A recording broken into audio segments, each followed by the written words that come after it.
As usual, we are very, very grateful.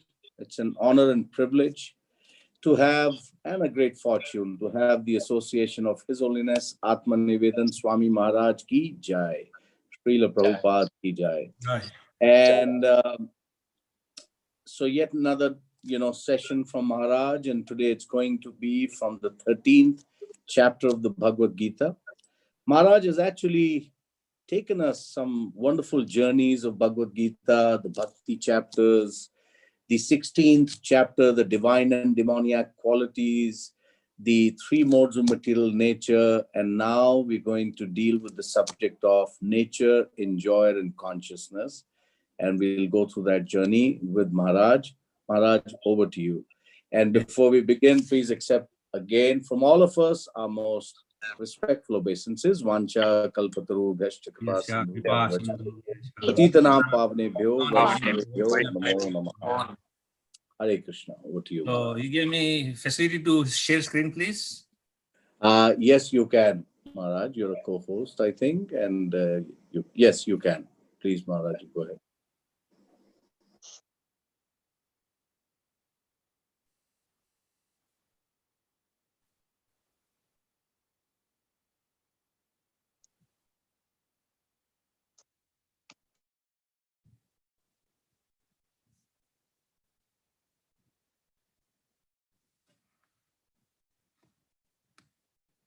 Okay, so today we are going to discuss from Bhagavad Gita chapter 13, nature, the enjoyer, and consciousness.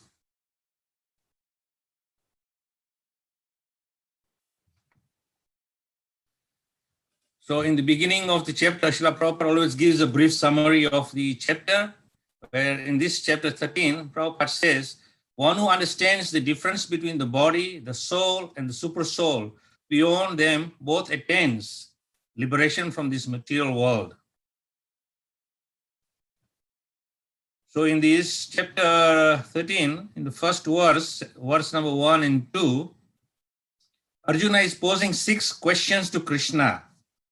And in these 6 questions, he's asking different things. And of course, consequently, Krishna will reply to that.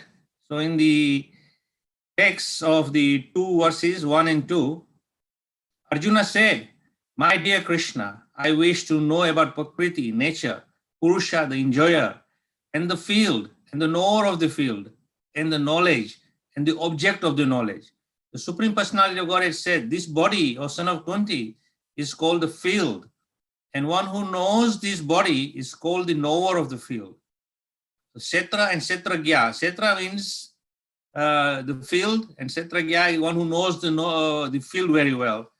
So unless and until we actually grasp this knowledge of Kshetrajna, the field of activities and the knowledge behind it, then it will not be easy to be freed from the misconceptions which we derive due to our contamination, due to our misfortune that we cannot understand the Supreme Lord. So Arjuna is asking these 6 questions, and we'll go one by one to each question. Prakriti, of course, material nature; Purusha, the enjoyer; Kshetra, the field of activities within the material world; Kshetrajna, the knower of the field, the union of Kshetra and Kshetrajna. This is where the interaction happens between the soul, the body, which and the soul, which interact. And then Jnānam is knowledge and the process of knowing the Kshetrajna, the field of action, and of course, Jnāyam. Jnāyam means the object of knowledge. What is the conclusion of this? So we'll go through one by one. And this is a little flow chart which will take us through to understanding each section of the different parts of chapter 13. So in this, I have divided different areas which will go one by one. So of course, this is question number 1 is Prakriti, material nature. So in the Bhagavad Gita, chapter 13, text 20 to 26, Krishna is explaining about the very basic concept of Prakriti, the first Purusha, the Jiva, the Kshetrajna. The second Purusha, of course, is the super soul, the difference between the soul and the super soul. Result of understanding all these things will make you free from the bondage. And then, of course, it goes on to further explanation. So you can take a look at this chart at your leisure. So in text 20, 21 and 22, Krishna is explaining material nature and the living entity should be understood as beginningless. That transformation and the modes of matter are products of the material nature. So we have to have a very clear distinction here, where Krishna is making the point that the living entity and material nature, although they seem to be coming from the same source, they have the individual roles, they have the individual characteristics. Material nature, of course, has its characteristics. The living entity has its characteristics. And they are both beginningless. In other words, they did not come into creation from nothing. It was always there. The modern scientists cannot grasp this concept that everything was already there. As Prabhupada sometimes says in that example, that an architect and the construction company, they build skyscrapers with steel, cement, bricks, wood, and many other materials found in nature. And they claim that we are the creator of this. But the question Prabhupada puts forward, that you have put all the things together, but where is the origin of all these things? Where did the cement come from? Where did the bricks, the mortar, the wood, metal, all the material which is used to construct skyscrapers? So the scientists cannot understand that. So similarly, Prabhupada said this whole universe is always there, but it is put together and we take credit for it. So this is a very important point. We have to understand that everything is beginningless, that it was always there. It doesn't have some place where it begins to appear out of nothing. And the second verse, nature is said to be cause of all material causes and effects, whereas the living entity is the cause of the various sufferings and enjoyments in this material world. So again, here Krishna is saying that very clearly, the nature itself is cause of all material causes. But the living entity is the cause of various sufferings and enjoyment in this world. Now, of course, we are studying in this chapter, KSHETRA and KSHETRAJNA. So the field and field of action. So the material body is the field and the soul is working in that field as action. And whatever action we perform, that will result in either our suffering or our enjoyment. The living entity in the material nature thus follows the ways of life, enjoying the three modes of nature. This is due to his association with the material nature. Thus he meets with good and evil among various species. So of course, as Prabhupada has explained before, and we all understand through our understanding of Krishna consciousness, that there are 84 million species, 3,084,000 species of life forms. And each species has its own characteristics and its own enjoying and suffering. So in this species of different travels which we make, we will find that there is good and there is evil in every species that we experience. As everyone is human beings, we experience all these things. In the purport, Prabhupada is saying, by the knowledge given in this chapter, one can understand the body, the field of activities, and the knower of the body, both the individual soul and the super soul. The body is the field of activities and is composed in the material nature. It's composed of material nature.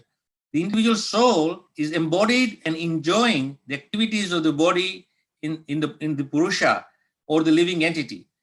He is knower, and the other is the super soul. Of course, it is to be understood both the super soul and the individual entity are different manifestations of the Supreme Personality of Godhead.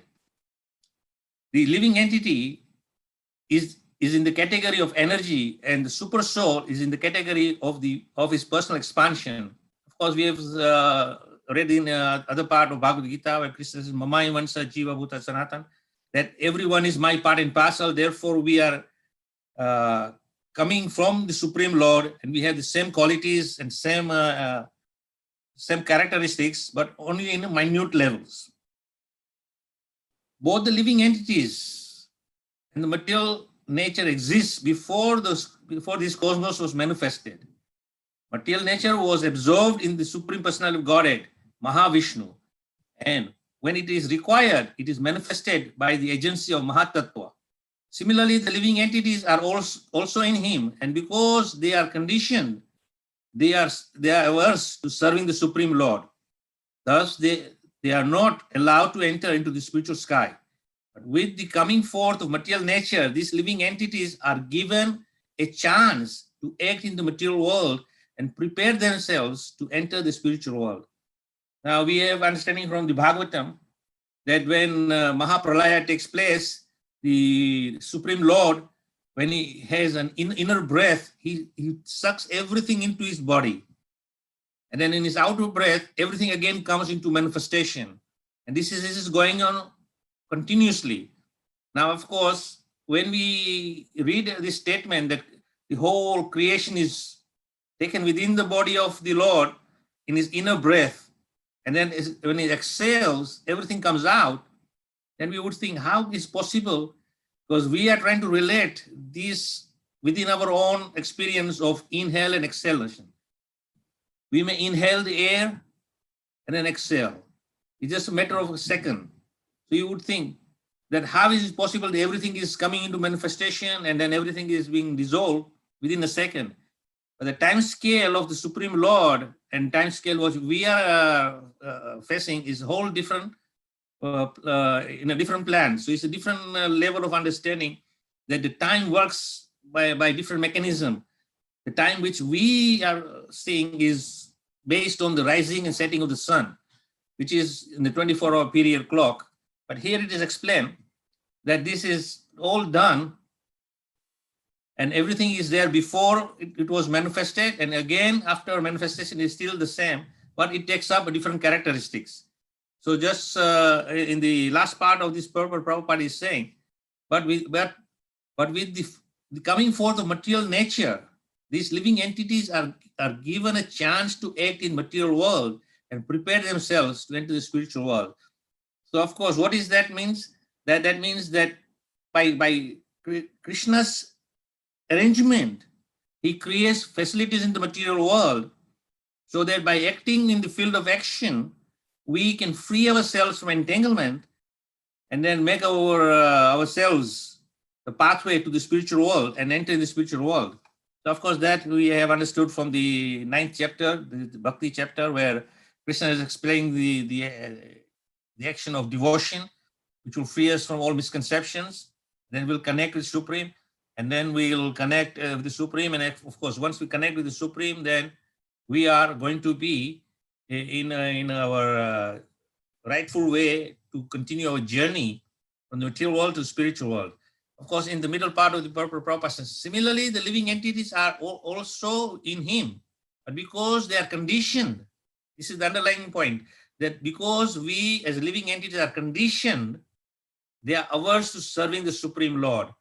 Now we have spoken before that our original constitutional position is Jivere Swarupa Hoy Nitya Krishna Das, that eternally we are servant of Krishna and therefore we serve Krishna. But here he's saying that due to our condition in the material world, we are forgetful of our original constitutional position and therefore we are averse to serving the Supreme Lord.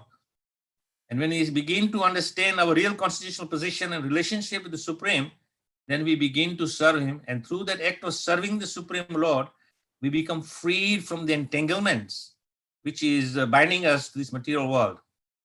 The different manifestations of the body and the senses among the living entities are due to material nature. There are 8,400,000 different species of life. So this is mentioned before, and again, Prabhupada is establishing the fact that there are 8,400,000 different species of life, which are creation of the Supreme Lord, and it is there to facilitate each and every living entity according to their desire. And these varieties are creation of the material nature. They arise from different sensual pleasures of the living entity, who thus desires to live in this body or that body. when he is put into different bodies, he enjoys different kinds of happinesses and distress. His material happiness and distress are due to his body and not to himself as he is. So there's a very clear understanding here that the suffering or enjoyment a living entity experiences in different bodies are all due to their actions and activities in the material world. And of course, Krishna, in his transcendental arrangement, he makes perfect arrangements to fulfill the desires of each and every living entity. And according to our desires to enjoy different kind of sensual pleasures, then that living entity is given a particular body through which he or she can enjoy this material world. And it is facilitated very nicely. For example, if you are desirous to eat flesh, then of course you will get a body which is equipped to eat flesh. And we see Prabhupada gives this example of a lion, a tiger, and even a dog. They are facilitated in their bodily structure to eat flesh. Now, on the other hand, there are others who are desirous to eat vegetables. So they have a body which is equipped to eat grass, leaves, vegetables, and so forth. Now, the human body is only meant, as we have seen in the Bhagavad Gita, where Krishna says, we spoke last week, that everything that is offered in yajna to the Supreme Lord, that is what a human being can consume. So whatever we offer the Supreme, that is what is meant for us as our dietary needs. Now, Krishna has very clearly categorized what he accepts and what he rejects. And therefore, as a human being, we should only be eating that which is offerable to the Supreme Lord. Unfortunately, due to our conditioning, we do not offer everything to Krishna or the Supreme Lord. Generally, nobody offers it unless until you have some understanding of your relationship with the Supreme Lord and you become a devotee. And then as a devotee, you have a higher understanding that what you eat must be offered to Krishna. And therefore, when you offer it to Krishna, then you will not be binded by any reactions or actions which come from your eating. Because Krishna very clearly says that whatever you eat, if it's not offered to him in yajna, then you are readily eating sin. In other words, there is some reaction for eating that which is not offered to Krishna. Because when you offer it to Krishna, of course, he frees that item of any sinful activities and he purifies it, and therefore there is no reaction to it. The only thing is that there is no action or reaction. In other words, there is no happiness or suffering in that, but nourishment. And that nourishment will sustain your body. At the same time, the most important aspect of offering the foodstuff to the Supreme Lord is that he will free us from further entanglement. And the benefit of that is that we become purified of our senses. And as we become more and more purified of our senses, then our connection to the Supreme Lord becomes much more stronger. I give this example that when we begin to partake only prasadam, then slowly our senses are purified or finely tuned. So in the old days, we used to have a transistor radio with a dial, and the broadcaster are broadcasting some songs or news or whatever material they want to broadcast from the station of the broadcasters. And it is passed down into the sound waves, which is traveling in the ether. And then you turn your dial to the exact frequency, you will pick it up. The more fine-tuned your frequency is, the more clearer the sound will come. And therefore, in a similar sense, the more finely our senses are purified, the more we become completely in tune with the Supreme Lord. As we already understand that we are made of the same material as the Supreme Lord, because we are part and parcel of the Supreme Lord, and therefore we have to clear our senses of all this contamination. Then there is a very clear connection with the Supreme. And when you are connected with the Supreme in this way, then that knowledge which comes to us, that connection which comes to us, is of a pure nature, and therefore we won't be affected by the material nature or the effects of the three modes of material nature. Unless one is situated in Krishna consciousness, his Krishna consciousness, unless one is situated in Krishna consciousness, his material consciousness will oblige him to transfer from one body to another because he has material desires since time immemorial. But he has to change that conception. That change can be effected only by hearing from authoritative sources. The best example is here. Arjuna is hearing the signs of God from Krishna. The living entity, if he submits to the hearing process, will lose his long cherished desire to dominate material nature, and gradually and proportionately as he reduces his long desire to dominate, he comes to enjoy spiritual happiness. In the Vedic mantra, it is said that as he becomes learned in association with the Supreme Personality of Godhead, he proportionately relishes his eternal blissful life. So the underlying process here is to submit ourselves to the hearing process. This is also given to us by Prahlad Maharaj, Shravanam. Shravanam, the hearing aspect is most important because the hearing is what will make us understand the knowledge all around us, whether it's material or spiritual. Just like as a child, when the child is born from the womb of the mother, he has no ability to communicate. But the mother teaches the child the language.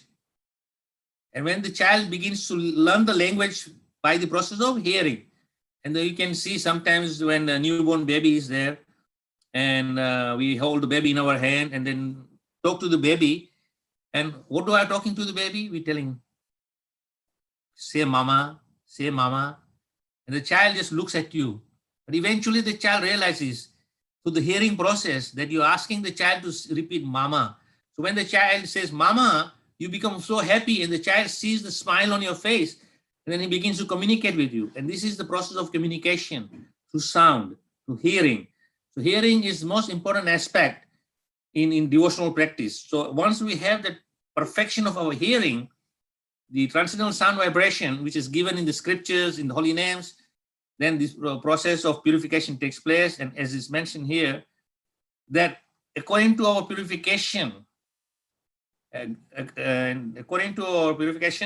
proportionately, we are reducing our desire to dominate in the material world.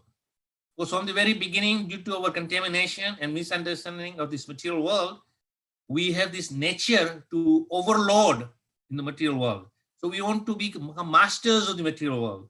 We are trying in every aspect, but we know no matter how hard you try to become the controller of your destiny, control of your nature, you will fail because it is not within your domain. That is the Supreme's domain, and therefore he can control everything.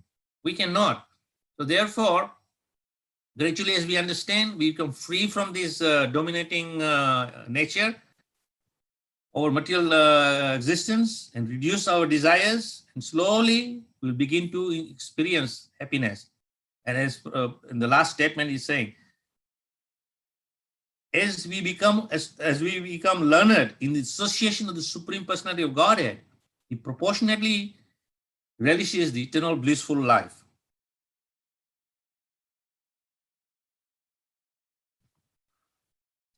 Now we're coming to the second question now. Purusha, the supreme enjoyer. So the supreme enjoyer we have to understand is in three concepts. The localized aspect, it is the Brahman, which we see everything around us as energy of the Lord, but we cannot see the person behind this energy. We just see the energy. Then further, when we have developed our understanding, then we come to the stage of Paramatma, understanding that the Lord is in our heart.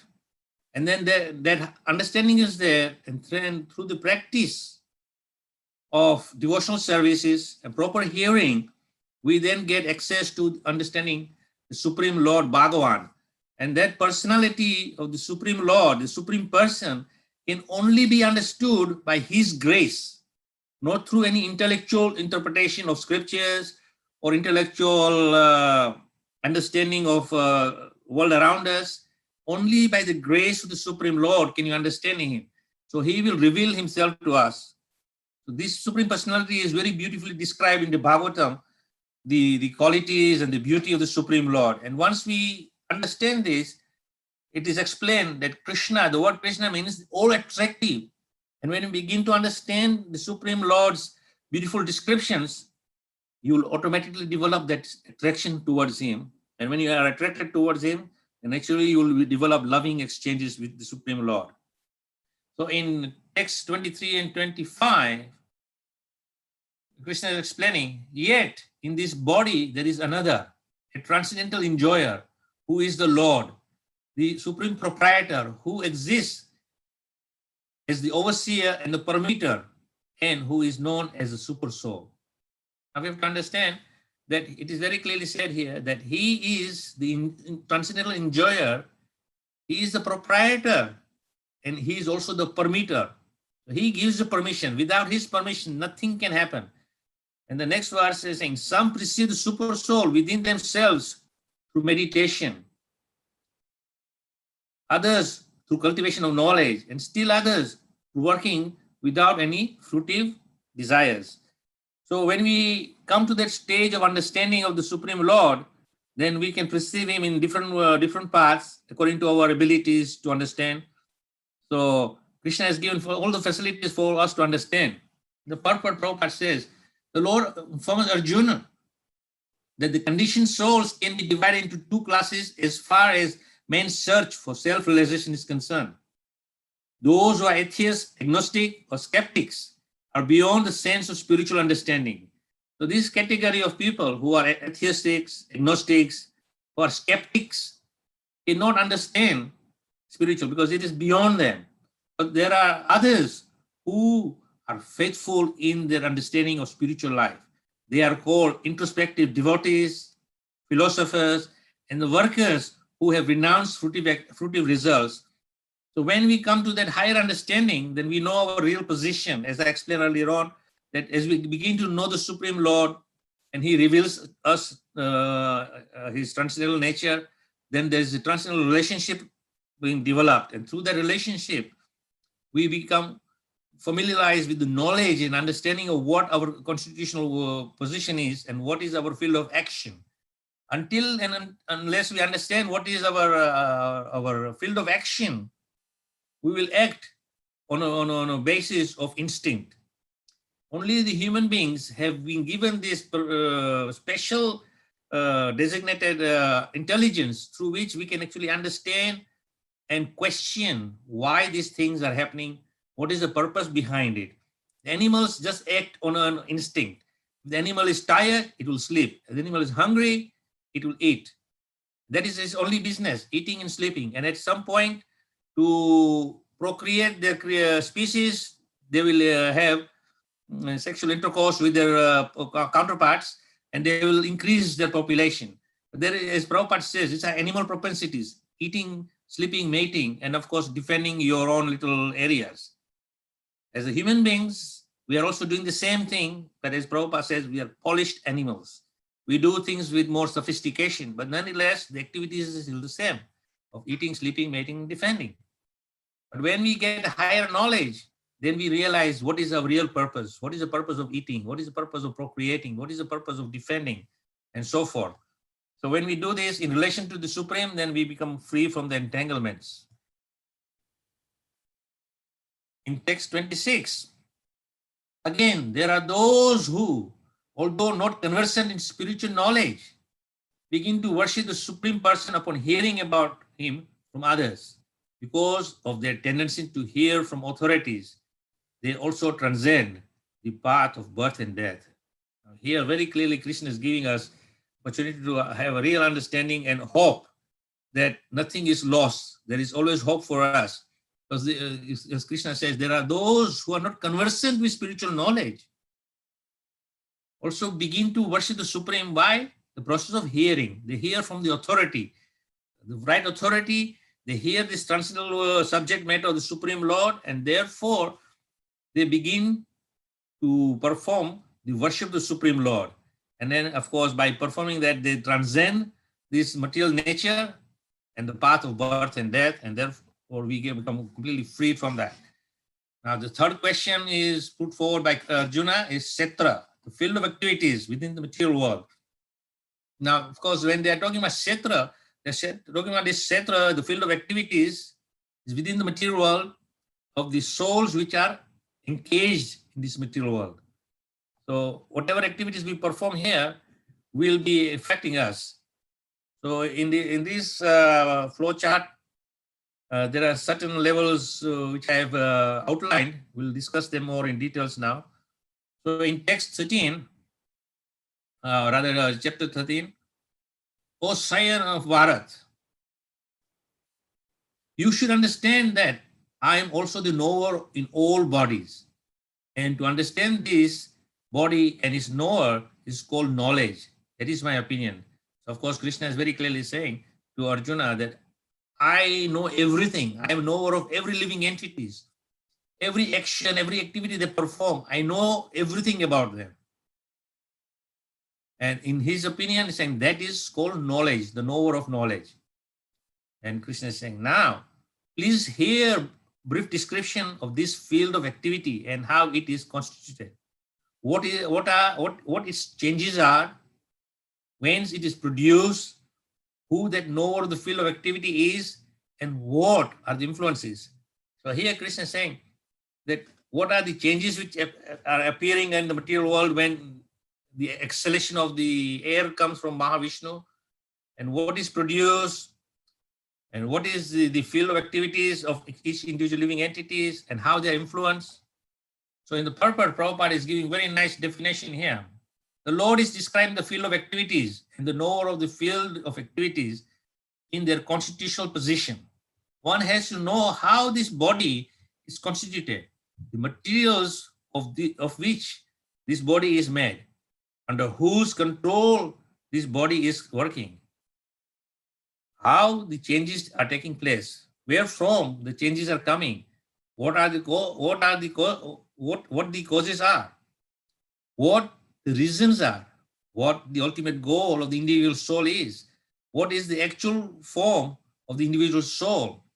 One should also know the distinction between the individual living soul and the super soul, their different influences, their potentials, etc. One just has to understand this Bhagavad Gita directly from the descriptions given by the Supreme Personality of Godhead, and all these will be clarified. But one should be careful not to consider the Supreme Personality of Godhead in every body to be one with the individual soul, the jiva. This is something like equating the potent and the important. So of course, Prabhupada was very much strongly preaching the understanding of personalism rather than impersonalism, as far as we see in Prabhupada's pranam mantra, Nirvasesha Sunyavadi, Lakshara Desha Tarine, that the Western world is so much influenced by Nirvasesha and Sunyavadi, the impersonalists and the voidists, who cannot understand the Supreme Person. So we have to understand that when Krishna is saying that this jiva is same in quality with the Supreme, the Super Soul, that doesn't mean that they can merge into each other and then they lose their identity. Prabhupada says they always remain as individual entity. They do not merge into the Supreme. And therefore, this understanding must be very clear that the individual soul is independent in his appearance, but is sustained by the Supreme. So that we have to understand. Although we are independent, but we are sustained by the Supreme. The body is called Kshetra, and within it dwells the owner of the body and the Supreme. The Lord knows both the body and the knower of the body. Therefore, he is called the knower of all fields. The distinction between the field of activities, the knower of activities, and the supreme knower of activities is described as follows. Perfect knowledge of the constitution of the body, the constitution of the individual soul, the constitution of the super soul is known in terms of Vedic literature as Jnana or knowledge. That is the opinion of Krishna.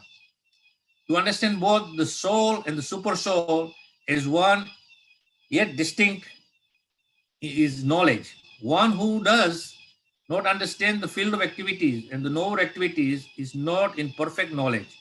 One has to understand the position of Prakriti, nature, Purusha, the enjoyer of nature, and Ishvara, the knower and who dominates or controls nature and the individual soul. One should not confuse the three in the different capacities. One should not confuse the painter, the painting, and the easel. This material world, which is the field of activities, is the nature. The enjoyer of the nature is the living entity, and above them both is the supreme controller, the personality of Godhead. It is stated in the Vedic language, in the Svatesvara Upanishad, Bhokta, Bhokta Bhogam Pritaram Cha Matva, Sarva Proktam Prividham Brahmayate. There are three Brahman concepts. Prakriti is Brahman as the field of activities.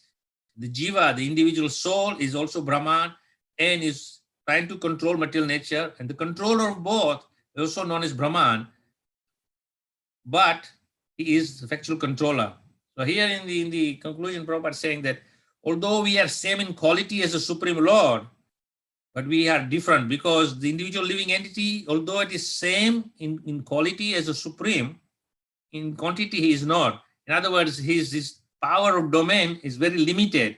Although, as Prabhupada is mentioning, he is trying to control material nature. But Prabhupada says the controller of both is also known as Brahman, but that is the factual controller, that is Supreme Lord. So it is paramount important that we understand this very clear concept of the nature, the enjoyer of nature, and the controller of the nature. And if we have this clear understanding, then we are almost on our way to understand our real constitutional position. In the text 5, the knowledge of the field of activities and of the knower of activities is described by various sages in various Vedic writings. It is specially presented in the Vedanta Sutra with all reasoning as to cause and effect. Now here, we have to understand this is a very, very important statement. The knowledge of the field of activities and the knower of the activities is described by various sages in various Vedic writings. And specifically, Prabhupada is mentioning Vedanta Sutra. So Krishna, although he is the transcendental knower of everything, he is the absolute knowledge, he is citing a reference point that all that I am speaking to you, it is mentioned in the scriptures, such as Vedanta Sutra. So even the Supreme Lord is giving a point of reference where he's getting his information and where he's putting. Although in one sense, he is the source of all this information. But in the material world, he's saying that all this knowledge is available in these scriptures. So as stated before, Kshetra is the field of activities. And there are two kinds of Kshetrajna, individual living entity and the supreme living entity. As stated in the Taittiriya Upanishad, Brahma Pancham Pratishta, there is the manifestation of the Supreme Lord's energy known as Anamaya, dependence on food for existence. The materialistic realization of the Supreme. Then is Pranamaya, after realizing the Supreme Absolute, the truth in food, one can realize the absolute truth in the living symptom or life form. In Jnanamaya, realization extends beyond the living symptoms to the point of thinking, feeling, and willing. Then there is Brahman realization called Vijnanamaya, which is the living entity's mind and life symptoms are distinguished from the living entity itself. The next and the supreme stage is Anandamaya, realization of all blissful nature. Thus, there are 5 stages of Brahman realization, which are called as Brahma Pancham. So we can experience all these different levels of Lord's potencies, Lord's manifestation according to our different levels of realization. And of course, the first and foremost is that we see Annamaya, that we see that our dependence is on food for existence. Without food, we would not exist. So we see that there is some connection with nature providing food and connecting that as the product of nature. And therefore, in some sense, we will realize Supreme's hand in this at a very low level. And as then we go into next level and next level, till we come to the highest level of understanding. So Prabhupada is explaining, out of these, the first 3, Annamaya, Pranamaya, and Jnanamaya, involved in the fields of activities of the living entity. Transcendental to all these fields of activities is the Supreme Lord, who is called Anandamaya. Vedanta Sutra also describes the Supreme by saying, Anandamayo Bhyasya. The Supreme Personality of Godhead is by nature full of joy. To enjoy his transcendental bliss, he expands into Vijnanamaya, Pranamaya, Jnanamaya, and Annamaya. So here in the Vedanta Sutra's commentary, it is very clearly explained that all these different levels of realizations are expanded from the Supreme. So in the field of activities, the living entity is considered to be the enjoyer. And different from him is Anandamaya. That means that if the living entity decides to enjoy in dovetailing himself with the Anandamaya, then he becomes perfect. This is a real picture of the Supreme Lord as the supreme knower of the field. The living entity is subordinate knower, and the nature of the field of activities. One has to search for this truth in the Vedanta Sutra or the Brahma Sutra. So we want to go in deeper understanding, then of course, as mentioned by Prabhupada, that very analytical understanding and explanations are given in the Vedanta Sutra, or also is known as Brahma Sutra.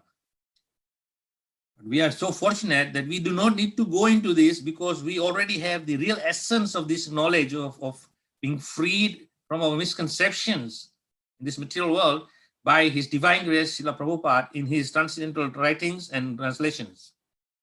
It is mentioned herein that the chords of the Brahma Sutra are very nicely arranged according to cause and effect. Some of the sutras or aphorisms are Na Vedya Sruta, Natma Sutra, and Paratu Sutra.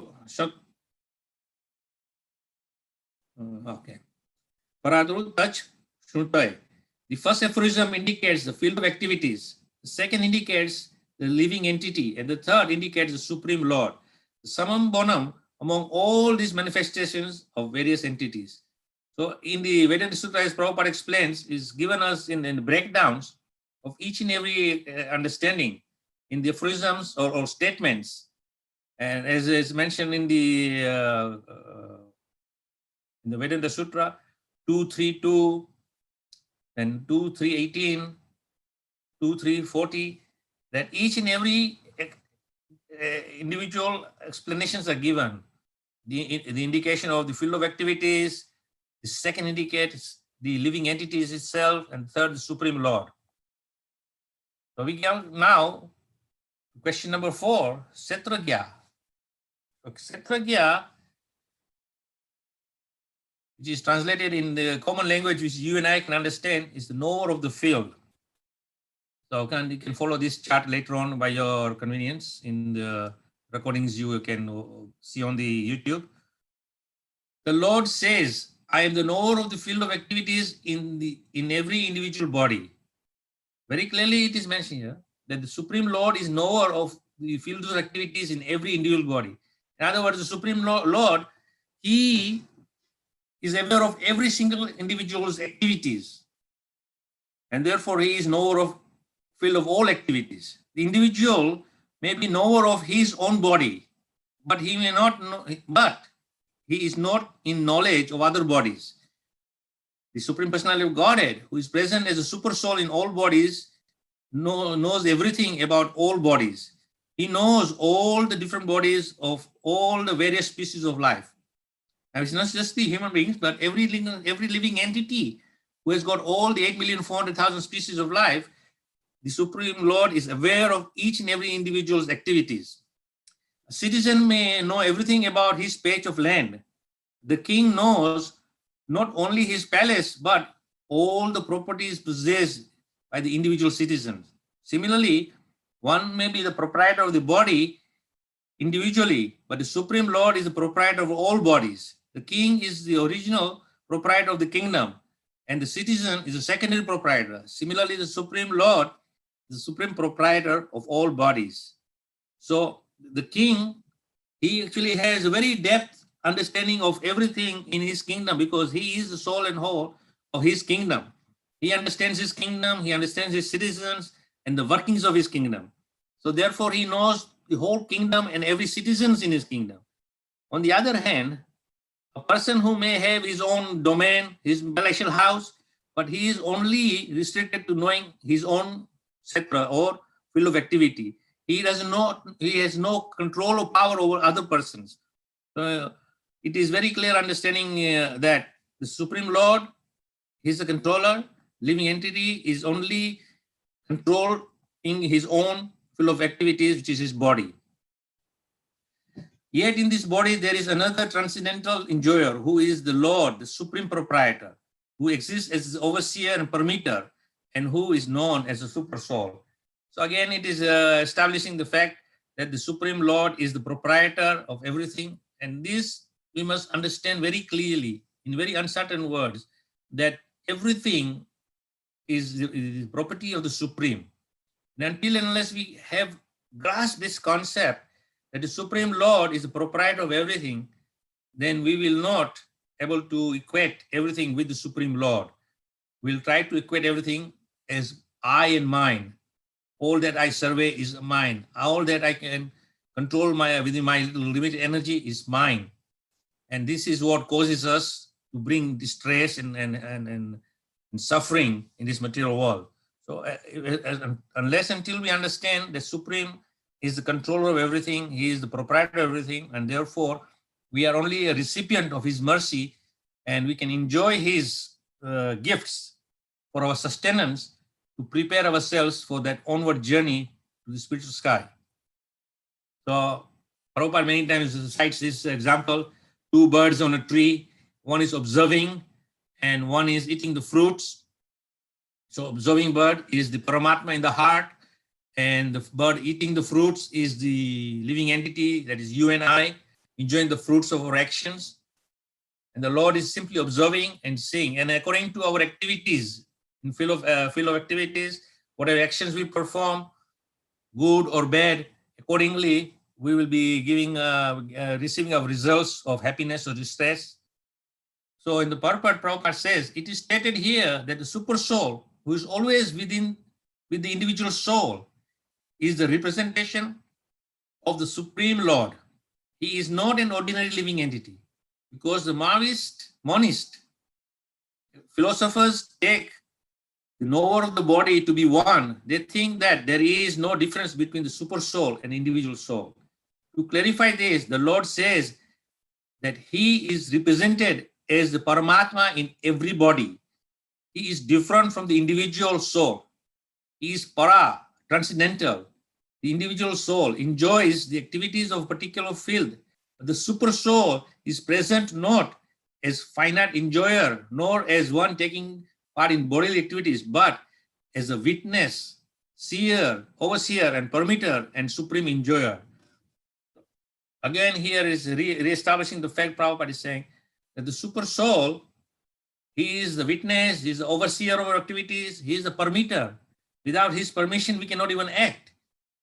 And the supreme enjoyer. Now, someone may question, if everything we do is done by the permission of the Supreme Lord, then why is that we are getting reaction of enjoyment or suffering? Earlier, we mentioned that the whole idea of this creation of cosmic creation, material nature, is to fulfill the desires of living entities. And therefore, each and every individual soul, whatever their desires are, the super soul will permit them with a word of caution that whatever you do, there is consequences of the result and action. Do not blame the Supreme for your suffering or happiness. That is your own doing, and that is your own asking, and through your own desire. And therefore, when we desire things, Krishna says, okay, you are permitted to get that, but be mindful that there will be some reaction from that. The super soul, the Paramatma, has legs and hands everywhere, but the individual soul does not. And because the Paramatma is the Supreme Lord, he is present within the sanction within. He is present within and to sanction the individual soul's desiring material enjoyment. Without the sanction of the Supreme Lord, the individual soul cannot do anything. The individual soul or the individual is bhukta, or the sustained, and the Lord is bhokta, the maintainer. There are innumerable living entities, and he is staying with them as a friend. So the Lord, as mentioned before, that he is with every single entity, every single jiva or soul, he is there. But as mentioned here in the purport by Prabhupada, that the individual living entity is bhukta. Bhukta means he is sustained, and bhokta is one who maintains. So we are maintained by the Supreme. According to our desires, he fulfills. So those who desire to be enjoyers in the material world, Krishna says, I will give you the facilities. And the result of those facilities is that you may get some enjoyment, but you will also be further entangled in this material world. On the other hand, when you come to knowledge or jnana, where you are free from these misconceptions, then you take the path of bhakti. At that stage, Krishna says, I will then give you guidance how to continue this journey successfully into the spiritual world. So as long as he is conditioned by material energy, the Supreme Lord, as his friend, the super soul, stays with him just to get him to return to the spiritual energy. Now the Lord, even though he sees that you are full of material desires and to enjoying the material world separate from the Supreme Lord, he still stays with you and accompanies you, and at a certain point, he kind of nudges you and says, hey, wake up. This is not the path you are meant to be taking. You're not meant to be suffering here. You have to come back with me into the spiritual world. Then the super soul sometimes speaks to us, and those who are fortunate, they hear the super soul's voice and heed his instructions and take the righteous path. The Lord is always eager to take him back to the spiritual energy, but due to his minute independence, the individual entity is continually rejecting the association of spiritual light. This misuse of independence is the cause of his material strife in the conditioned nature. The Lord, therefore, is always giving instructions from within and from without. From without, he gives instructions as stated in the Bhagavad Gita, and from within, he tries to convince the living entity that his activities in the material field are not conducive to real happiness. Just give it up and turn your faith towards me. Then you will be happy. He says, thus the intelligent person who places his faith in the Paramatma or the Supreme Personality of Godhead begins to advance towards a blissful eternal life of knowledge. Of course, as I said, Krishna is there. He is always eager to assist us and help us. All we have to do is turn to him with the helping hand and say, dear Lord, I stretch my hands out to you. Please help me out in this situation. Show me the righteous path. And as soon as we do that, then Krishna extends his hand and guides us out of this darkness of ignorance and brings us to light of knowledge, and then onwards towards our journey. So that leads us to Jnanam. Question number 5, knowledge. The process of knowledge, how to acquire this transcendental knowledge, which is going to free us from our misconceptions, our entanglement. And this Jnanam is given directly by the Supreme Lord from within as super soul, and from outwards by the scriptures or great saintly persons, great devotees of the Lord who are giving out the message of the Supreme Lord, convincing everyone to take to the process of Krishna consciousness. So in the text 8 to 12, it is very nicely mentioned that these are all the objectives which we are supposed to develop if we want to know real knowledge. So the first and foremost is humility. I don't know if you remember the first slide I showed is the Supreme Lord with the key going there. And the key to the Supreme Lord is humility. Unless and until you develop humility, you cannot go forward. So humility. Then the next one is pridelessness, non-violence, tolerance, simplicity, approaching a bona fide spiritual master, cleanliness, steadiness, self-control, renunciation of objects of sense gratification, absence of false ego, the perception of evil, of birth and death, old age and disease, detachment, freedom from entanglement with children, wife, home, and the rest. Even-mindedness, amid pleasant and unpleasant events. So we have to be focused and balanced, as we spoke a couple of chapters, a couple of lectures before, about equanimity, that we have to become equanimity in our mind, that we are balanced, not disturbed by either pleasantness or unpleasantness. So these are the most important aspects which one must cultivate.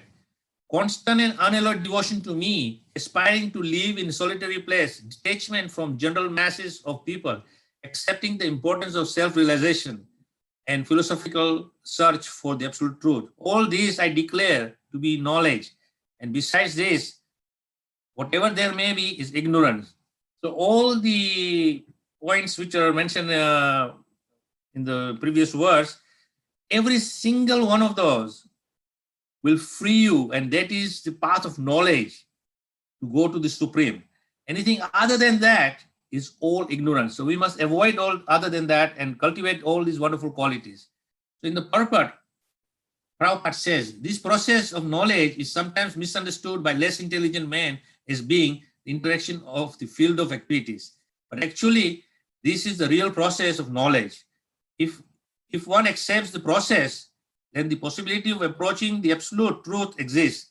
This is not the interaction of the 24 elements as described before. Of course, in this material world, the body and its accompanying components are made of 24 elements, and we try to relate to that as our self, and therefore we get confused that who are we really? Are we this body, or are we the soul within the body? So that confusion can be very clearly dissipated by the torchlight of knowledge given by the Supreme Lord himself in the Bhagavad Gita and the great acharyas. So this is not the interaction of the 24 elements as described before. This is actually the means to get out of entanglement of those elements. The embodied soul is entrapped by the body, which is a casing made of 24 elements. In the process of knowledge, as described herein, is the means to get out of it. So it's very simply put here that we should not be too much focused on the casing of the body, which is made of the material elements, but what is within the body, that is you, the person. And that person is not of this material nature, is of spiritual nature. And therefore, the soul will only be happily situated when he is in the spiritual environment. The Prabhupada gives the example of fish out of water. If the fish is happily swimming in the water, then it is his natural environment, and the fish is quite happily and content. But as soon as you take the fish out of the water, which is out of his natural environment, then the fish is grasping for air and survival. And if he's kept out of this natural element for too long, then it dies. So similarly, the soul, when he is outside of his spiritual world, then it is very much difficult for him to survive. And that is why Prabhupada coined the phrase, the struggle for existence. So we are struggling for existence, but by the kindness of the Supreme Lord, he has given an encasing the 24 material elements temporarily for the soul to migrate from the material world to the spiritual world. Just like we see that when you go in the depth of the ocean in a submarine, you get an encasing of the submarine, and you're quite well protected within the submarine and not affected by the depths of the water.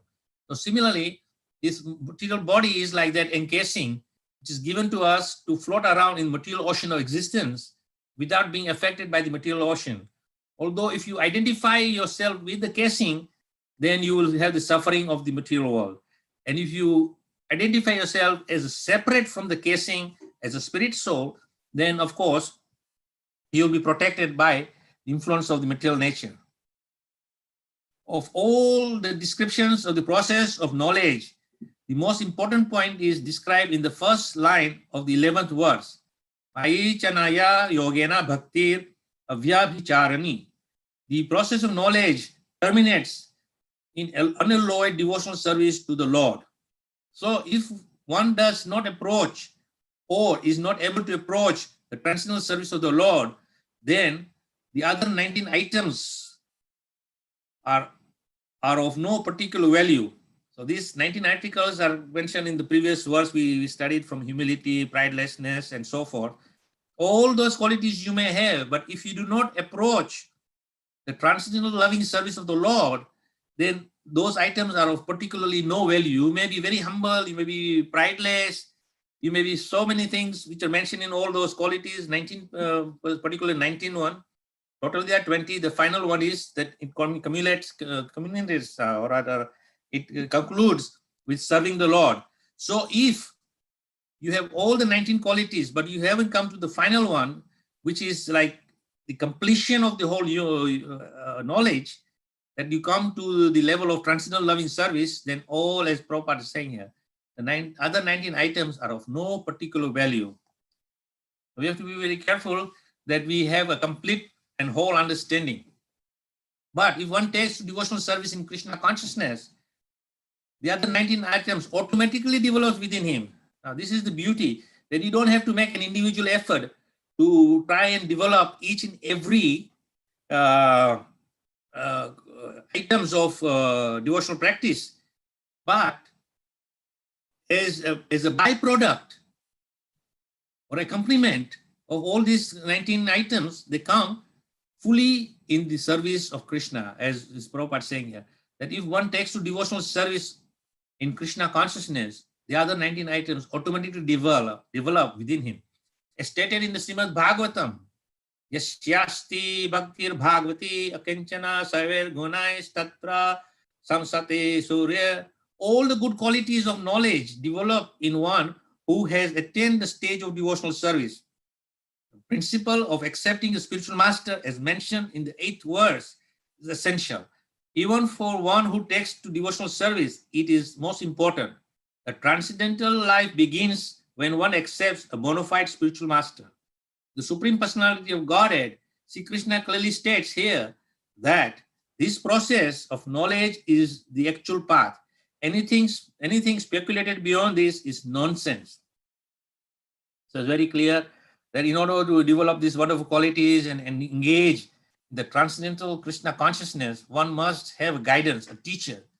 And as recommended by Krishna himself in the Bhagavatam, in the Bhagavad Gita, and many other scriptures, that one must take shelter of a teacher or a bona fide spiritual master who is coming in the disciple line, who can guide you in this knowledge in a correct way so that you do not misinterpret anything and you have a clear understanding of this knowledge, and that will be that knowledge will free you from your misconceptions. So I just took a little extract of that purport from the Bhagavad Gita. So I made this slide here where it's saying, for more in-depth understanding, read the full purport. When you read the full purport to the text 8 to 12, you will get a very, very clear understanding and absorb yourself in this purport. You just understand this purport completely, you will then have the highest knowledge. And then we come to question number 6, Jnānam. Jnānam means the object of knowledge, the soul.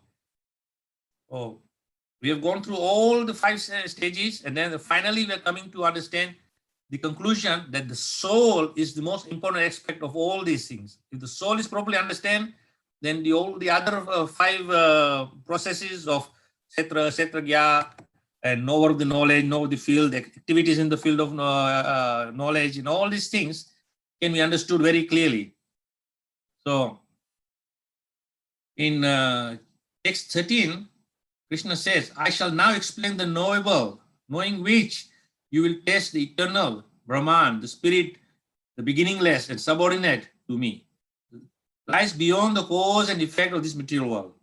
So now Krishna is saying, I will explain to you the knowable, how to know this soul. Once you understand the soul, then you will understand the Supreme Brahman, the spirit, the beginninglessness of our existence, and how we are subordinate to the Supreme. And this will then lead us further. The Prabhupada gives further indication in the purport. The Lord has explained the field of activities, the knower of the field. He has also explained the process of knowing the knower of the field of activities. Now he begins to explain the knowable. First the soul, then the super soul. By knowledge of the knower, both of the soul and the super soul, one can relish the nectarian life. The Supreme Lord as a super soul is also stated in the Vedic scripture, Sveteswara Upanishad 6:16, to be Pradhana Kshetrajapatir Gunase, the chief knower of the body and the master of three modes of material nature. In the Smriti, it is said, Dasa Bhuta Hare Eva Na Yasvaiva Kadachana. The living entities are eternally in the service of the Supreme Lord. So in the Upanishad very clearly says the chief knower of everything is the Supreme Pradhan. Pradhan means the head of everything. Kshetrajna. He is the knower of all field of activities, and that is the Supreme Lord. He understands the three modes very well because he is the creator of the three modes. Let's face it, one who creates understands his creation very clearly. And what is the position of the soul? Dasa Bhuta Hare. That we are eternally in the service of the Lord. So when we take this service of the Lord and understand that there's the difference between the soul and the super soul, and what is our position, then the conclusion is Jnana Chakshu, the vision of knowledge. So vision of knowledge is given us in a very, very practical way. Everything we see is a combination of the field and the knower. It's given in text 27 of chapter 13, and some practical advice how to separate the knower from the field is given in chapter 13 again, text 28 to 34. This is the concluding verses. So in the text 30, one who can see that all activities are performed by the body, which is created of material nature, and sees that the self does nothing, actually sees. So it's very important point here to understand that the material body is created of material nature, but the soul who sees that we are not doing anything, then he actually sees the truth, which is created of material nature, and sees the self does nothing, actually sees the truth.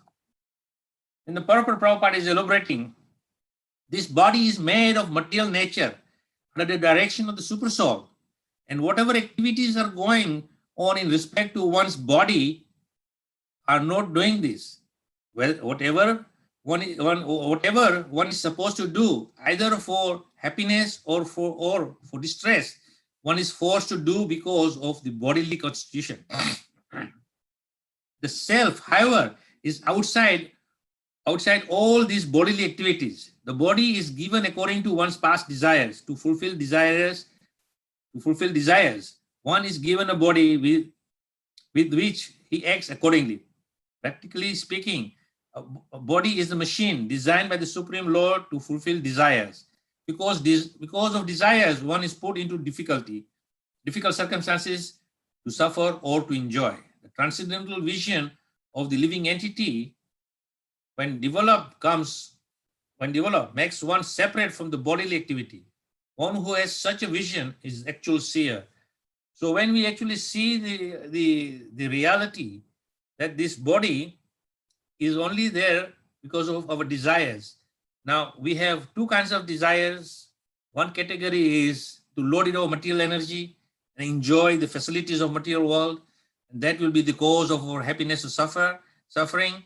On the other hand, if we simply make our desires transform from material desire to spiritual desire, and that means to connect with the Supreme in the spirit of devotional service and engage in the service of Shravanam, Kirtanam, Vishnu Smaranam, then we become true seers, the actual knowledge.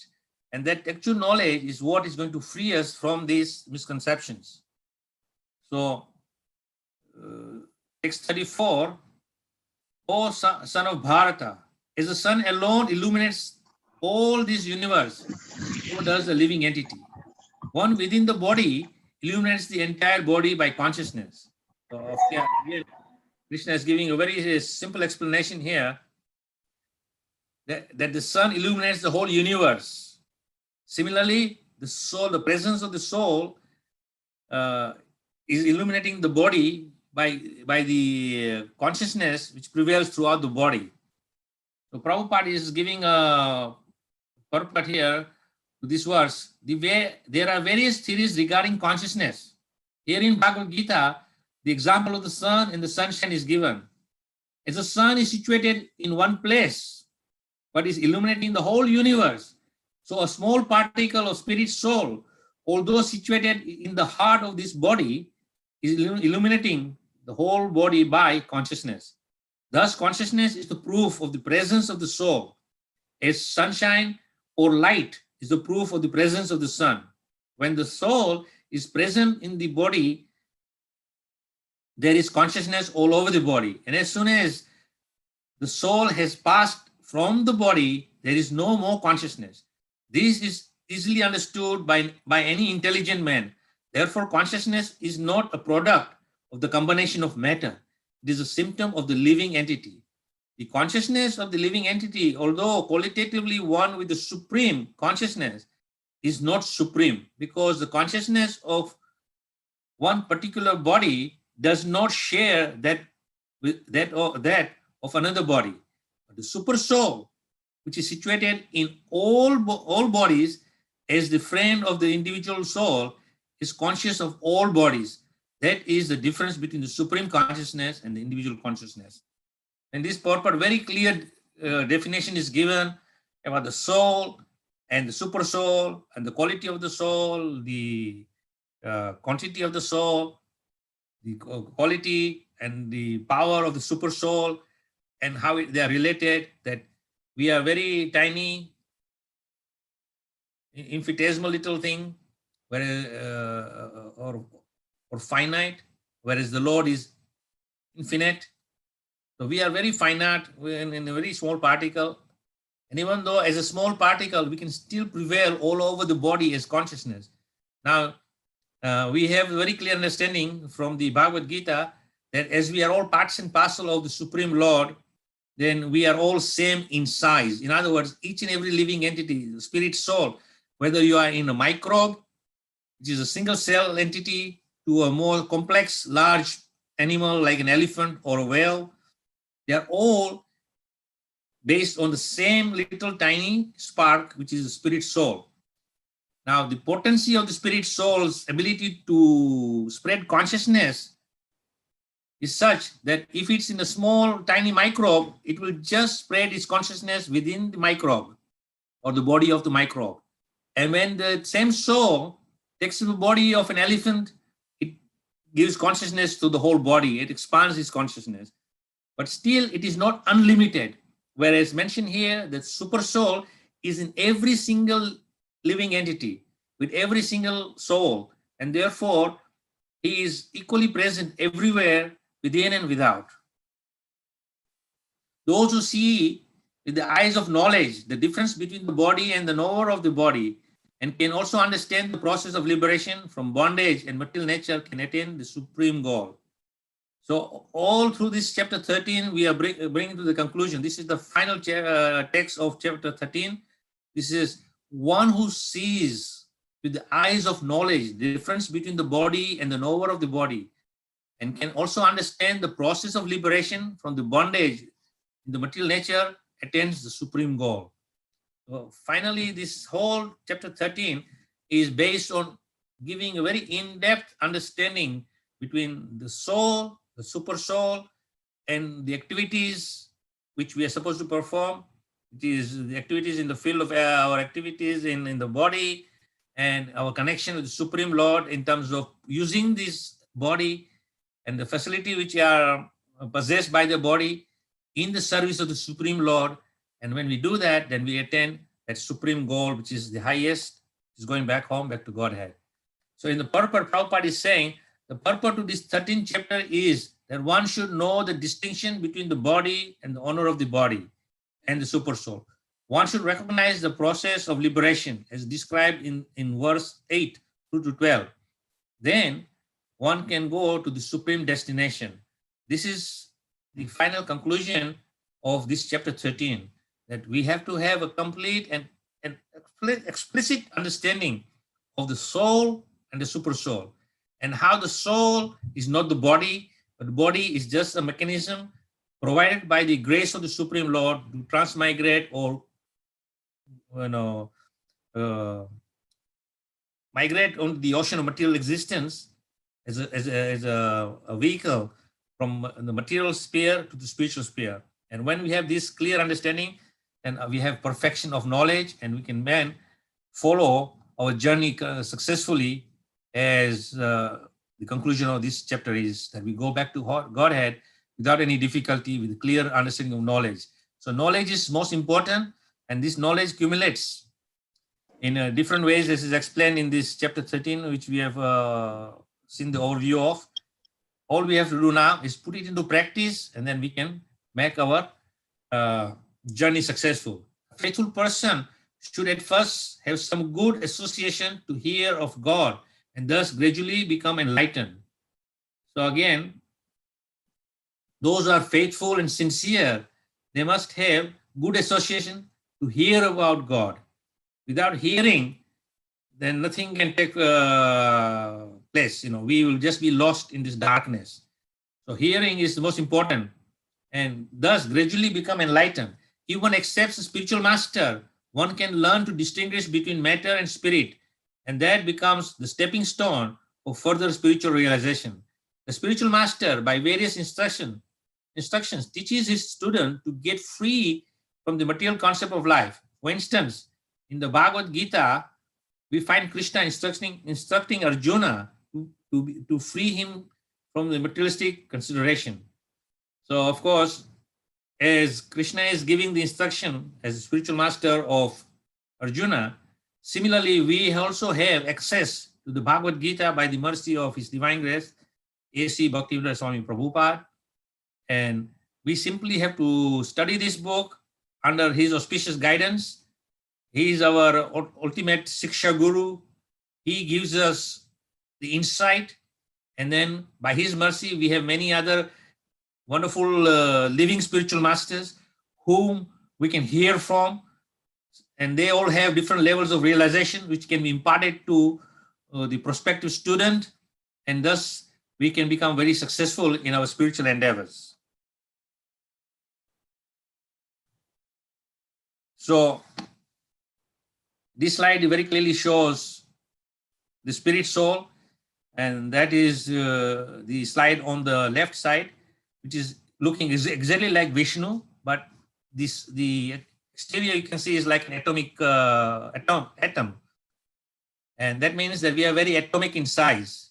On the other hand, the right-hand side slide shows Vishnu in his glorious effulgence, just like the sun, that he is gigantic in his powers of consciousness. His consciousness prevails throughout the whole universe, whereas the Jiva's consciousness prevails just limited to the body. So in this chart, we is very clearly saying that if you want to understand the Supreme Lord, then we have to understand him with Divya Chakshu, the divine eyes.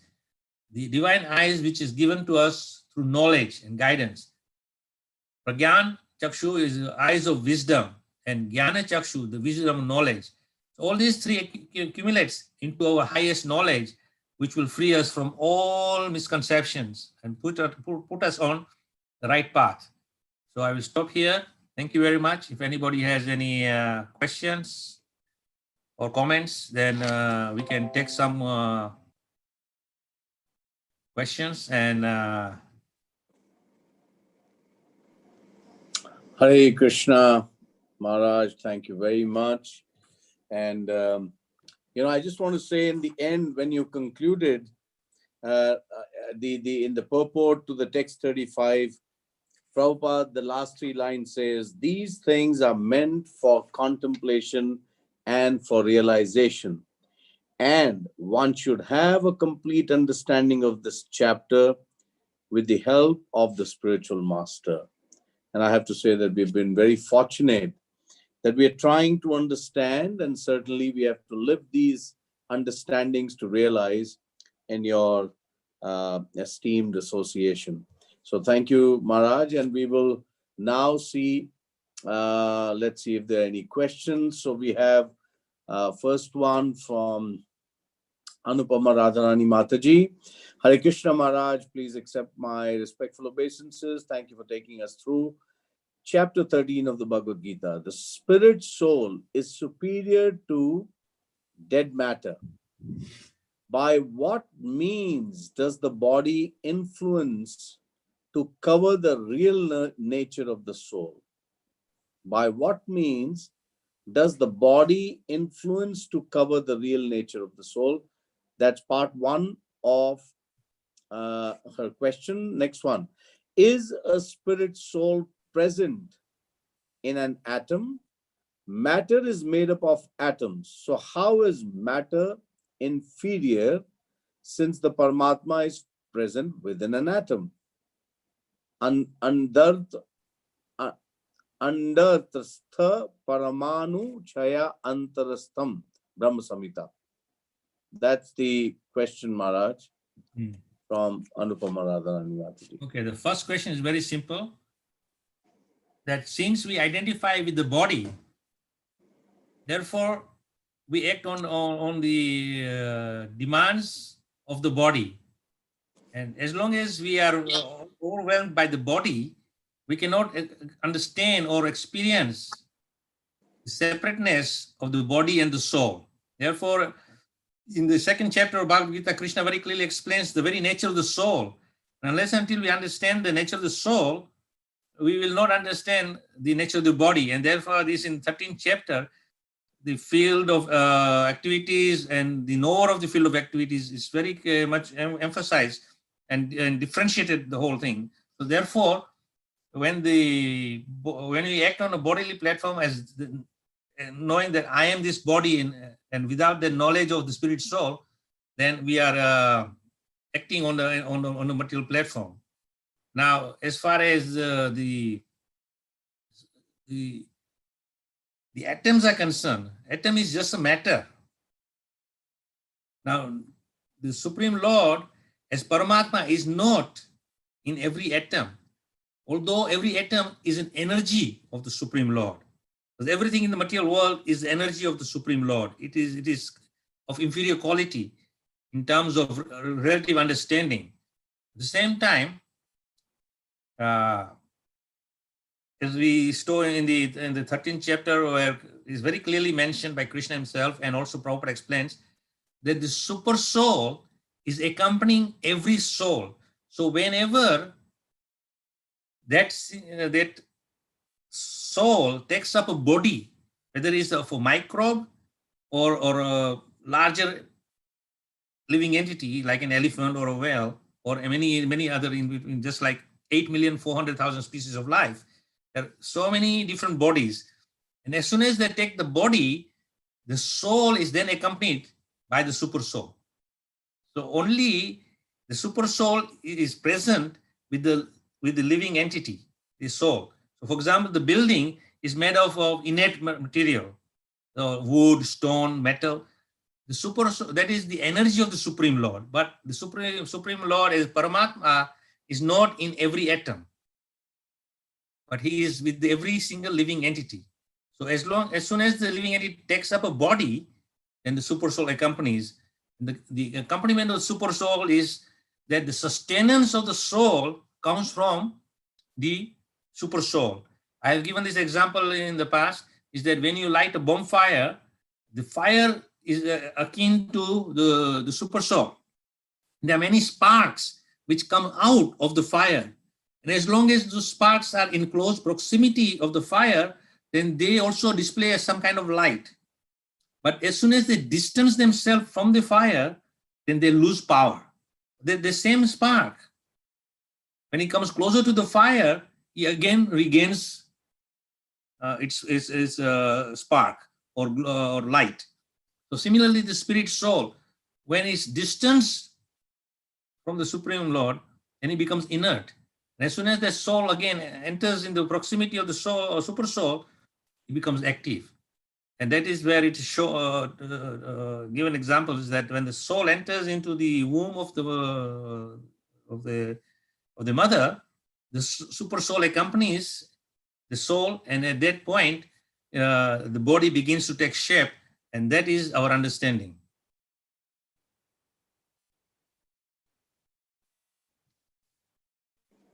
Hare Krishna. Anupama Mataji, is that okay? Yeah. Hare Krishna Maharaj. Thank you, Maharaj. Hare Maharaj, it's not that the Paramatma is there within, because in the Brahma Samhita it says Andantarastha Paramanu Chayantarastam. Mm-hmm. So he is present even within the atom. No, atom means that he is present in his energy. It's not as a manifested consciousness. Because see, wherever the soul and the super soul, the presence of these two, there is consciousness. So in atoms, as an individual entity, is just matter. However small it is, because that is the smallest unit which we in material world understand today through science, that atom is the smallest. Now that single atom is just an inert material. It's not conscious. But when all the atoms are put together in a particular body, which is according to the supreme design, then the presence of the soul and the super soul will bring about what you call consciousness or sign of life. So as a atom, he is not present as a super soul, but he is present as his energy. Prabhupada says the energy and the energetic. So energy, just like the sun, is a planet, and the sunshine is energy. But you cannot say the sunshine is the sun. It is an energy, and the energy of the sun is felt in two ways. One is the heat of it, and two, the light of it. So the presence of light and heat doesn't constitute the sun, but it is an energy of the sun. So similarly, the energy of the Supreme Lord is as we studied in the 13th chapter, that when the creation takes place, it manifests into this material realm and takes different forms, shapes, sizes according to the requirement of material nature. So there is no atom. The Paramatma is not there in an atom, but he is the energy. This is a little bit dicey now. I'm not. Okay. Yeah. Thank you, Maharaj. I have understood now. Thank you so much. Okay. Hare Anyway, Krishna. that is my understanding. There may be someone who has some more depth of understanding. I don't know. Hare Krishna. Thank you, Maharaj. Hare Krishna. So, Maharaj, we have another question from Nitya Narasimha Prabhu, and then after that, there'll be one from Muralidhar Prabhu before we will call off today's session, because a lot of our participants probably from India had to go because it's, I think, 10:30 in India. So Nitya Narasimha Prabhu from Muscat is asking, after developing qualities like humility, etc., if we do not accept spiritual master, it is of no use. My question is, after accepting spiritual master, if disciple does not follow the spiritual master and goes away, what will happen to such a disciple and the spiritual master?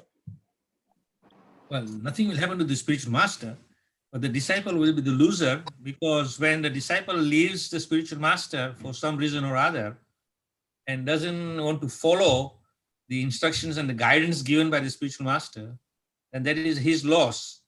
But prior to leaving the spiritual master, he must have rendered some service on the platform of devotion to the spiritual master and the Supreme Lord. And then he may have become overwhelmed by Maya's illusionary energy and decides to leave. So it is mentioned, the Prabhupada says, even if you have rendered little devotional services on a pure platform, Krishna doesn't forget you.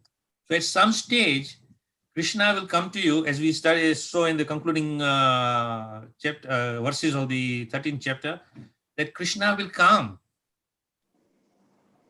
in some form or way, as Paramatma in the heart. He will nudge you, awaken you, and then you will be awakened to your righteous path, and again you will come back to the spiritual path. I'll give one example. I will not name any devotees, but there was one wonderful devotee, disciple of Prabhupada, and to some extent he was kind of dissatisfied with maybe some kind of managerial issues. So he kind of distanced himself from Krishna consciousness, and he was sitting in his home drinking beer. Now, of course, drinking beer means violating one of the principles of bhakti, intoxication. His good fortune was that somehow he still had a beautiful framed picture of Srila Prabhupada on the wall. While he was sitting on his settee, sipping away his beer, all of a sudden, the transcendental arrangement of the super soul and the spiritual master, this arrangement, that framed photo fell from the wall and made a loud banging sound and cracked up the glass on the frame. And the person sitting there, sipping his beer, all of a sudden woke up and said, what happened? And he saw the beer in his hand, and he saw Prabhupada's picture on the floor and saying, hey, Prabhupada is telling me, stop this nonsense. And then, of course, he got some realization from that incident.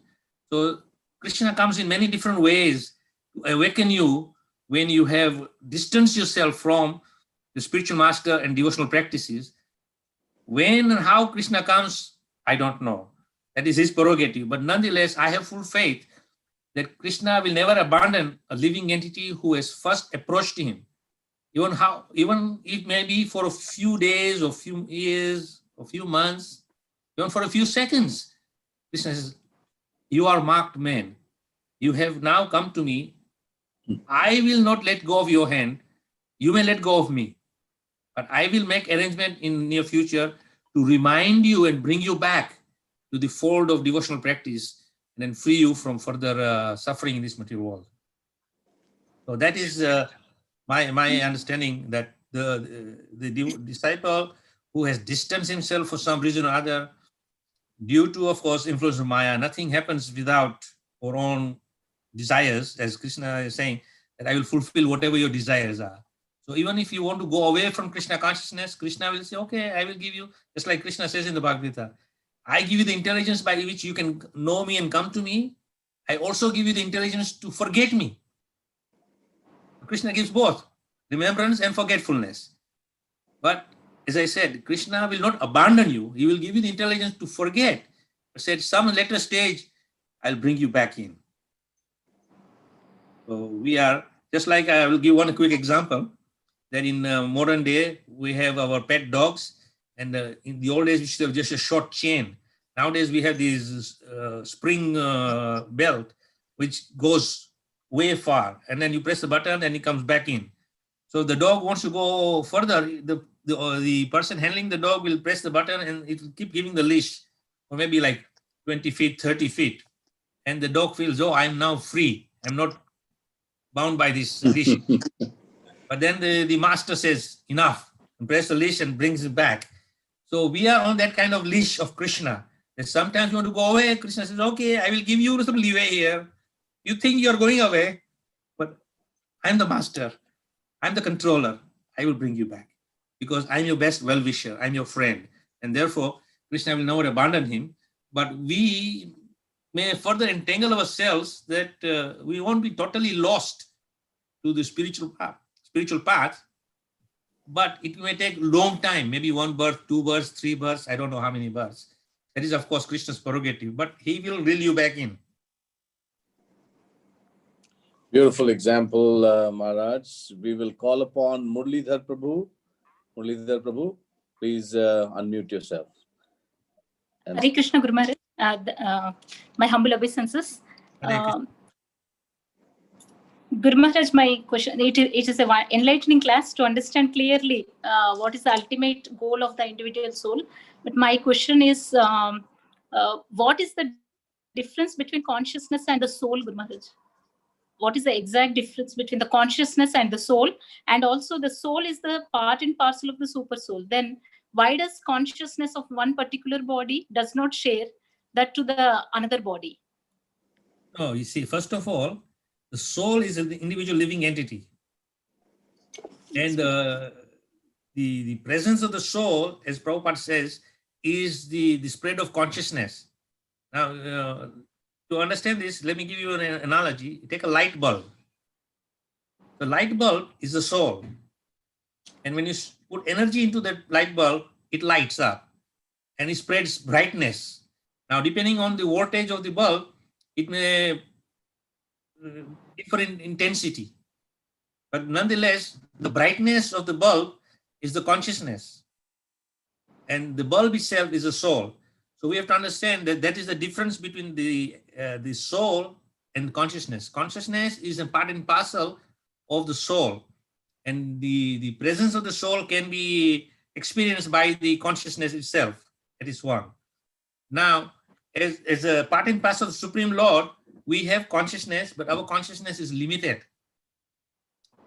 And we cannot spread our consciousness into someone else's consciousness.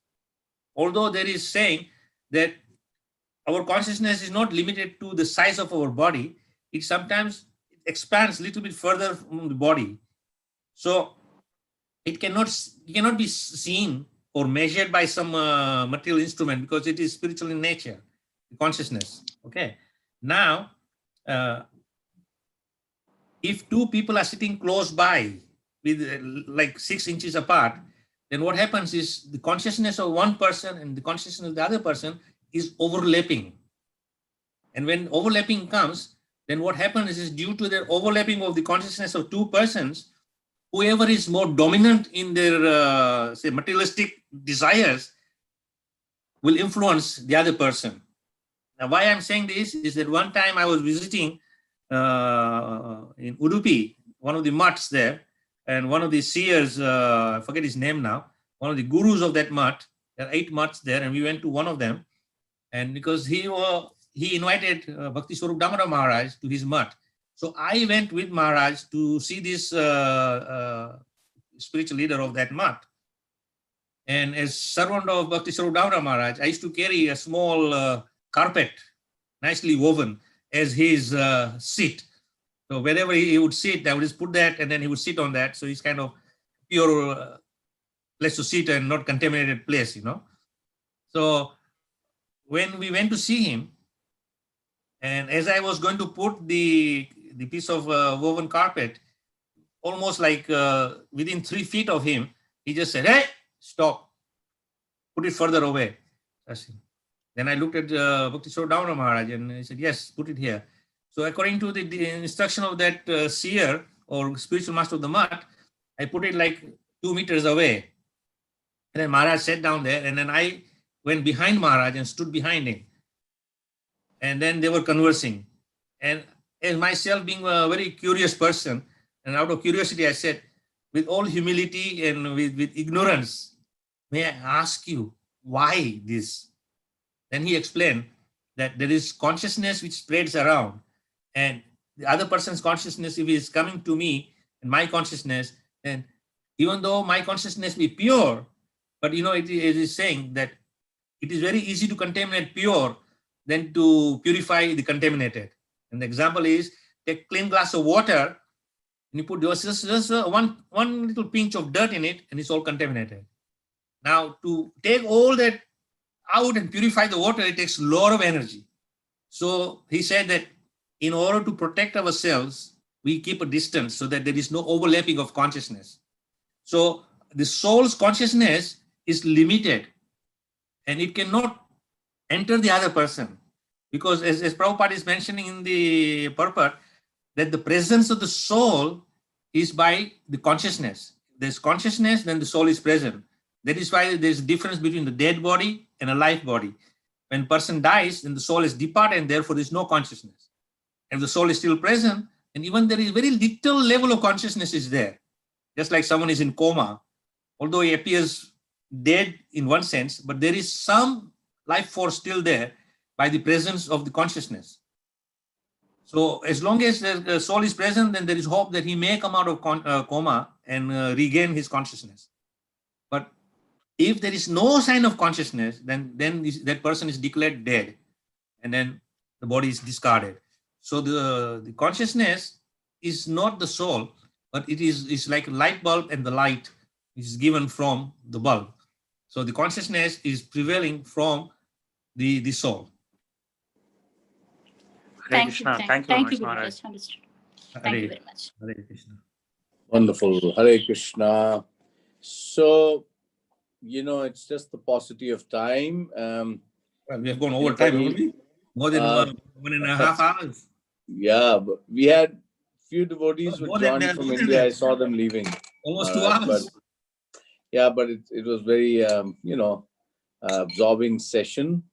You really covered a lot of material in this one session. So from that point of view, to do justice, this much time was required. And as usual, we'll request you to share with us the PowerPoint so that we can send it to everyone. The only thing is to send it to some of the disciples of yours who are in the session. I think then it must be going from your side, because I don't have their. We have a group, by the way, which is called the School of Vedic Studies group. And if all the assembled participants, if you wish to be part of that, where we share the material, you can, it's on my WhatsApp. So I can give you quickly. It is 00968, which is the country code, 976 82081. 976-82081. So you could send me a message and I'll put you in the group, and you'll have the PowerPoint which Maharaj is sharing with us for each of the sessions. There will be a recording of this, no? On your and also obviously there is the recording on the School of Vedic Studies YouTube channel. Please, as we have always requested, kindly subscribe, like, and share that channel. And you can also get the access to all the wonderful sessions that we have been having with Maharaj on the channel. So you can revisit and listen in, as we mostly do. There's also, devotees Sunaja Mataji and Anasuya Mataji are doing the transcriptions of the lectures and sessions by Maharaj. So we will also have the transcriptions ready and hopefully have a booklet to offer to Maharaj at some point in time in the future. And also that is meant for posterity, so that we can have something in a tangible format besides the online format that we have on YouTube. So on that note, thank you all for your participation. Please keep attending, keep participating the way you are, with all enthusiasm, energy, and attention.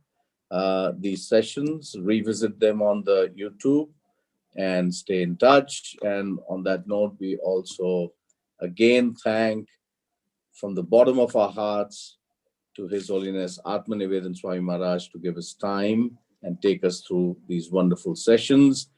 So with a grateful heart, we again pay our respects to Maharaj. Vancha kalpataru kascha, Kripa sindhu bhyayasya, patitanam pavanebhyo vaishnavebhyo.